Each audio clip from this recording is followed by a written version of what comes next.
Hello there, grade 8 learners. Welcome back to another episode of Learning Mathematics here at FB Life Valenzuela, where there will be a lot of fun, learning, and challenges along the way. But you don't have to worry, because I'll be here for you. This is Mom Wendy, your mathematics learning guide.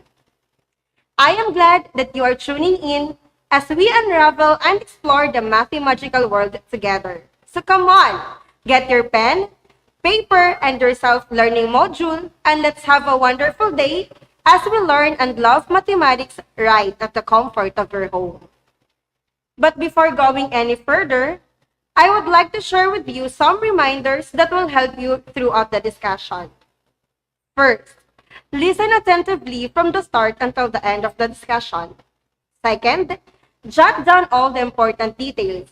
And lastly, raise questions you may have or leave it in the comment section. There are teacher moderators that will serve and filter your comments. Today, we will develop our solving skills in mathematics as we about to solve corresponding parts of congruent triangles. Are you ready? Then let's get it on. At the end of this episode, here are your key takeaways. Solve corresponding parts of congruent triangle. So what are you waiting for? Get ready to witness what Valenzuela Life, the Valenzuela City Streaming School, can do for you. To begin with, let's have some sort of backtrack from our previous lesson by answering the activity entitled Show What You Know. This activity will serve and test your prior knowledge about the previous lesson. In this activity, you will simply identify which congruence postulate or theorem satisfies the given figure. And we have four choices. Letter A, SSS, stands for side, side, side congruence postulate, which means that the three sides of a triangle are congruent to the three sides of another triangle. Letter B, SAS, side angle side congruence postulate. This means that the two sides and included angle of a triangle are congruent to the two sides and included angle of another triangle. Letter C, ASA, angle side angle congruence postulate, which also means that the two angles and included side of a triangle are congruent to the two angles and included side of another triangle. Letter D, SAA, side angle angle congruence theorem. The two angles and non-included side of a triangle are congruent to the two angles and non-included side of another triangle. And you have 5 seconds to answer each item. Are you ready? Then let's begin. For figure number 1, what letter suits the given figure?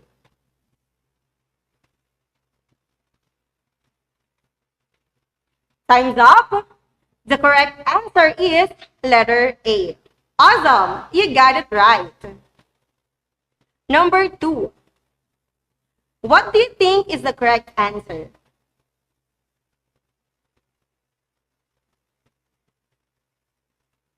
The correct answer for this figure is letter C. Always remember that vertical angles are congruent. Number 3. What will be the correct answer?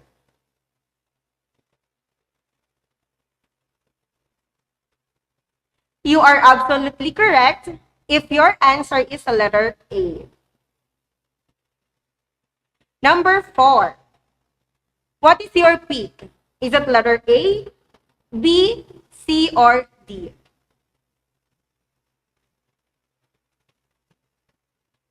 Come on, show me your answers. And the answer is letter C. Number 5. Are you getting used to the figures? If yes, what do you think is the correct answer for this?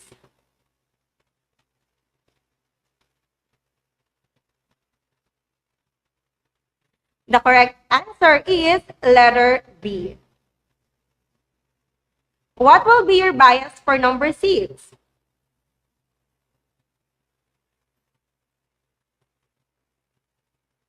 And the answer is letter D. This is quite easier. So what do you think is the correct answer, class?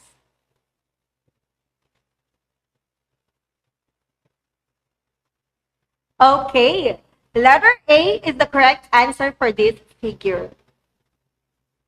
We're down to our last 3 figures. So be sure to catch up and choose the correct answer.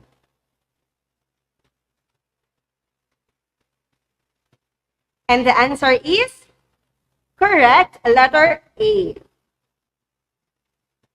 What is the correct answer for this figure?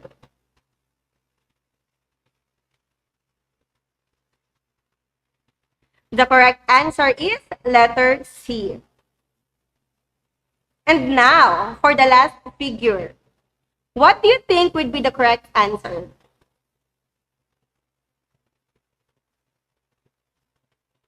The answer for our last figure is letter A. That's it, grade 8. I am glad you made it up to our first activity. I hope you get all the correct answer and remember all the congruence postulates and theorem. Before proceeding to our main topic, I have one question for you. When we can say that the 2 triangles are congruent? Any idea, class? Okay. By tracking back to the previous lesson, we have learned that the 2 triangles are congruent when their corresponding sides are equal in length and their corresponding angles are equal in measure. When we say corresponding parts, these are the parts of congruent triangles that match after it is translated, rotated, or reflected. Let me give you an example. In the figure, triangle ABC is congruent to triangle FDE. In this case, we can easily identify the corresponding angles, since the given is in symbolic form. This means that their corresponding angles and sides are equal.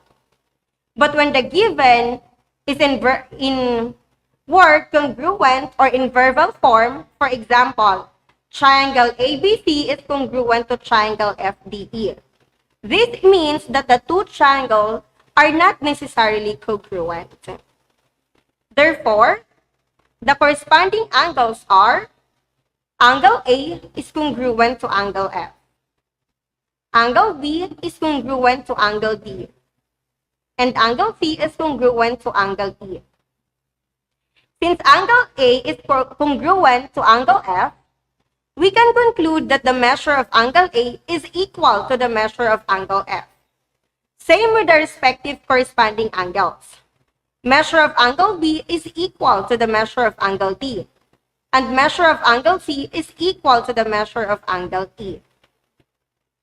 On the other hand, the corresponding sides are the line segment AB is congruent to the line segment FD. Line segment BC is congruent to the line segment DE. And line segment AC is congruent to the line segment FE. Since they are congruent, therefore, AB is equal to FD. BC is equal to DE, and AC is equal to FE. If 2 triangles are congruent, then their corresponding sides and angles are congruent. Therefore, triangle ABC is congruent to triangle FDE, since their corresponding sides and angles are congruent. This time, we will solve now corresponding parts of congruent triangles. We have example number 1. Given, triangle DOG is congruent to triangle CAT. Find the measure of angle G if angle C is 60 degrees and angle A is 73 degrees. Before we can find the measure of angle G, We need to solve first the measure of the corresponding angle of angle G. And what do you think is the corresponding of angle G? The corresponding angle of angle G is angle T. And how to solve for the said angle? Do you have any idea? Alright. By using the three angles of a triangle, which sum is equal to 180 degrees. Therefore, measure of angle C plus measure of angle A plus measure of angle T is equal to 180. By replacement, measure of angle C is 60 plus measure of angle A is 73 plus measure of angle T equals 180. 60 plus 73 is 133 plus measure of angle T equals 180. By addition property of equality, adding negative 133 to both sides of the equation, we can now get measure of angle T equals 180 minus 133. Therefore, measure of angle T is equal to 47. Since measure of angle G is congruent to the measure of angle T, the angle G is also 47 degrees. Now, let's have another example. Given triangle BTS is congruent to triangle ILY. Solve for the value of x. From the given figure, angle B is 59 degrees, angle T is 89 degrees, and angle Y is 2x degrees. To find for the value of x, we need to solve first for the angle S, which is the corresponding angle of angle Y. So we have measure of angle B plus measure of angle T plus measure of angle S is equal to 180. Substitute the given. The measure of angle B is 59 plus the measure of angle T is 89 plus measure of angle S equals 180. Then we have 148 plus measure of angle S equals 180. Applying addition property of equality, we can now have measure of angle S is equal to 180 minus 148. And 180 minus 148 is 32. So the measure of angle S is 32. Now, we can find the value of x because we already have the measure of angle S. Since angle S and Y are congruent, then the measure of angle S is equal to the measure of angle Y, since corresponding angles of the triangles are congruent. We have 32, the measure of angle S, equals 2x, the measure of angle Y. By using division property of equality, we will divide both sides by 2. So 32 over 2 equals 2x over 2. And 32 divided by 2 is 16 equals 2x divided by 2 is x. Applying the symmetric property, it can be rewritten as x is equal to 16. Now let's proceed to example number 3. Triangle HAR is congruent to triangle LEM. Find the value of n. To find for the value of n, we need the measure of angle m, since it has variable n, which is our task to solve for. And the corresponding angle of angle m is angle R, since again, corresponding angles are congruent. Then angle R is congruent to angle m. Therefore, the measure of angle R is equal to the measure of angle M. By substitution, measure of angle R is equal to 50 equals 2n plus 10, the measure of angle M. By addition property of equality, Add negative 10 both sides of the equation to eliminate 10 in the right side. Hence, the equation will be 40 equals 2n. Applying division property of equality, 40 over 2 equals 2n over 2. And 40 divided by 2 is 20 equals 2n divided by 2 is n. By symmetric property, it can be rewritten as n is equal to 20. As we go deeper, let's have another example. Triangle GER is congruent to triangle ALD. Side GE is 17, ER is 25, and GR is 11 plus x. AD is 3x minus 13, AL is 2y minus 5. Find the values of x and y. As you can observe, there is no given figure. And to solve for the values of x and y easily, we will draw and label the congruent triangles. And that is our step number 1. Now, it's time to draw the triangles.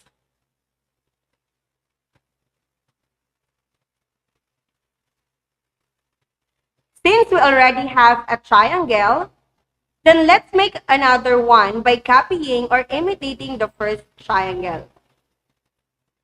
It's up to you on how you will make it, as long as the two triangles are equal or they are congruent. Now let's put some label. The first triangle is GER and the other is triangle ALD. Side GE is 17, side ER is 25, side GR is 11 plus x, side AD is 3x minus 13, and side AL is equal to 2y minus 5. For our step number 2, solve for x.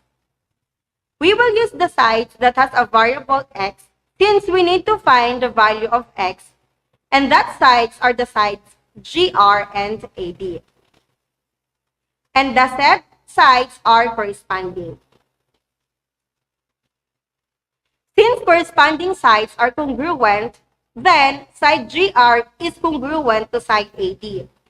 Therefore, GR is equal to AD. So we have 11 plus x, the length of GR, equals 3x minus 13, the length of AD. Adding negative 3x to both sides of the equation, we can now have 11 plus x plus negative 3x equals 3x plus 3x minus 13 plus negative 3x. 11 minus 2x is equal to negative 13. To solve for x, we will apply addition property of equality. Add negative 11 both sides of the equation to eliminate 11 in the left sides. Hence, the equation will be negative 2x is equal to negative 24. By division property of equality, we will divide both sides by negative 2 to solve for the value of x. We have negative 2x all over negative 2 equals negative 24 all over negative 2. And we have x is equal to 12. For our step number 3, solve for y. We will use the sides that has a variable y, and that sides are the sides GE and AL. And the set sides are corresponding. Since corresponding sides are congruent, side GE is congruent to side AL. Therefore, GE is equal to AL. By replacement, side GE is 17 equals side AL is 2y minus 5. By addition property of equality, add both sides by 5. We have 17 plus 5 equals 2y minus 5 plus 5. 17 plus 5 is 22 equals 2y.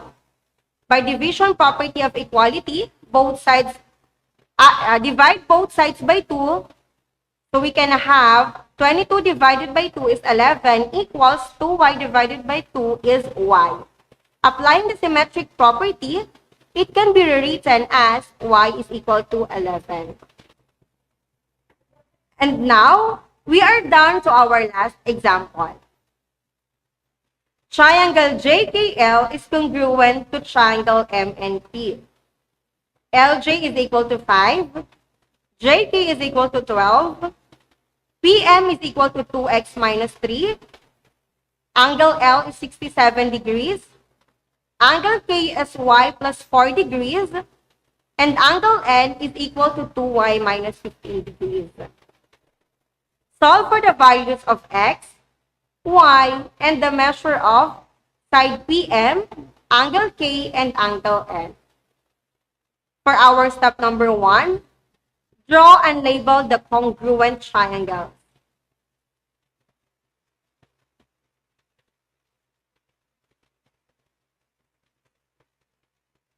So we have triangle JKL is congruent to triangle MNP. For our step number 2, solve for x. To solve for x, we will use the sides LJ and PM. Because PM has a variable x and the corresponding side of PM is LJ. Therefore, LJ is congruent to PM. And the length of LJ is equal to the length of PM. LJ is 5 equals PM, which is 2x minus 3. By using addition property of equality, add both sides by 3, we can now have 8 equals 2x. Divide both sides by 2 using division property of equality. 8 divided by 2 is 4 equals 2x divided by 2 is x. And applying the symmetric property, it can be rewritten as x is equal to 4. Step number 3, solve for PM. Since we already have the value of x, we can find now the length of PM. So PM is equal to 2x minus 3. Then substitute the value of x, which is 4. PM is equal to 2 times 4 minus 3. And 2 times 4 is 8 minus 3. Therefore, PM is equal to 5. LJ is congruent to PM since corresponding sides are congruent. Therefore, we are congruent, which is 5 units. For our step number 4, solve for y. To solve for y, we need angle K and angle N, and they are corresponding angles. Therefore, angle K is equal to angle N, and measure of angle K is equal to the measure of angle N. By replacement, angle K is y plus 4 degrees equals angle N is 2y minus 15 degrees. By addition property of equality, add both sides by negative y. We can now have 4 equals y minus 15. Add both sides by 15. Therefore, the equation would be 19 equals y. And by symmetric property, it can be rewritten as y equals 19. Step number 5, solve angle K. The measure of angle K is y plus 4. By substitution method, the value of y is 19. So measure of angle K is equal to 19 plus 4. And 19 plus 4 is 23. Hence, the measure of angle K is 23. For our last step, solve for angle N. The measure of angle N is 2y minus 15. By replacement, the value of y is 19. So measure of angle N equals 2 times the quantity of 19 minus 15. 2 times 19 is 38 minus 15. Therefore, the measure of angle N is 23. The measure of angle K and angle N are both 23 degrees, or they are equal, since corresponding angles are congruent. Now, since you are picking up the topic very well, let us proceed to our activity entitled Which of Which. In this activity, you will just simply choose the correct answer. And you have 5 seconds to answer each item. For number 1 to 5, given triangle RED is congruent to triangle HOT. Angle E is 2x minus 6 degree, angle H is 3x degree, and angle T is x minus 12 degree. For our number 1, which illustration shows that triangle RED is congruent to triangle HOT? Comment your answer.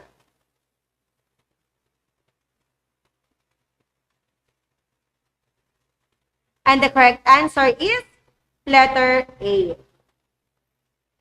Number 2, which of the following statements is true?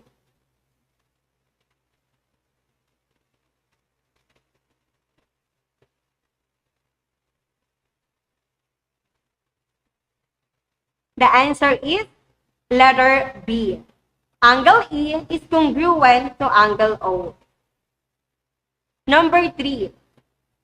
Which of the following shows a true statement?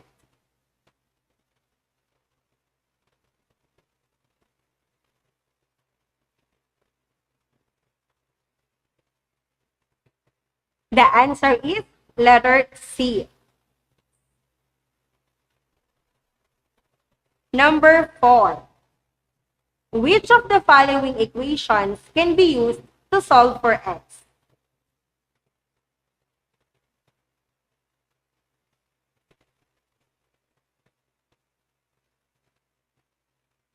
The answer is letter D. Measure of angle T plus measure of angle E plus measure of angle H equals 180 degrees. Number 5. What is the value of x?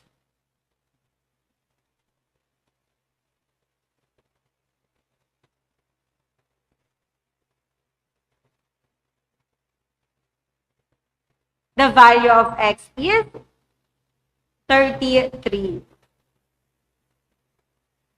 For number 6 to 10, the two triangles are congruent by SAA, or side angle congruence theorem.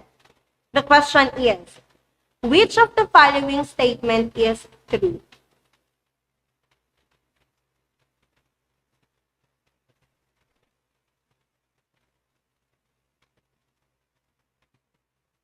The true statement is angle O is congruent to angle E, and the answer is letter B. Number 7. Which congruent statement is true for the given triangles above?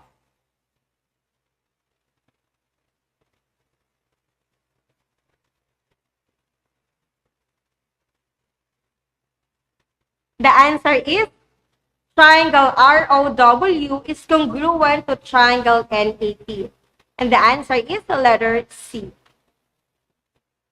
Number 8. Which statement is false?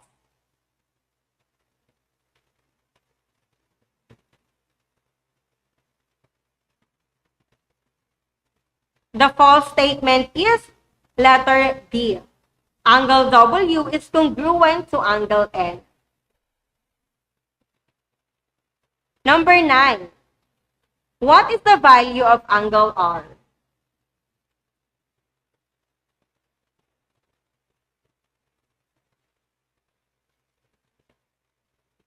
Angle R is 62 degrees, and that is letter C. And we are done to our last item, number 10. Find the value of x.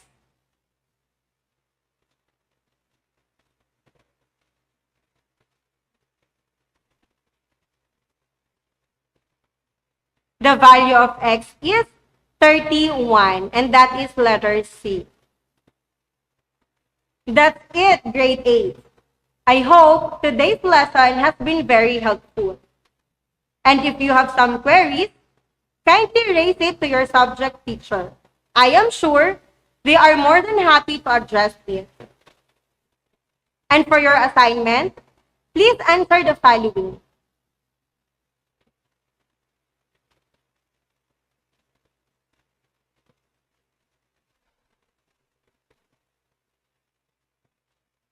But before we go off air, let me share one of my favorite sayings I hold into as a mathematics teacher and learner at the same time. Be humble, be teachable, and always keep learning. See you again next time as we face and overcome the mathematical challenges ahead.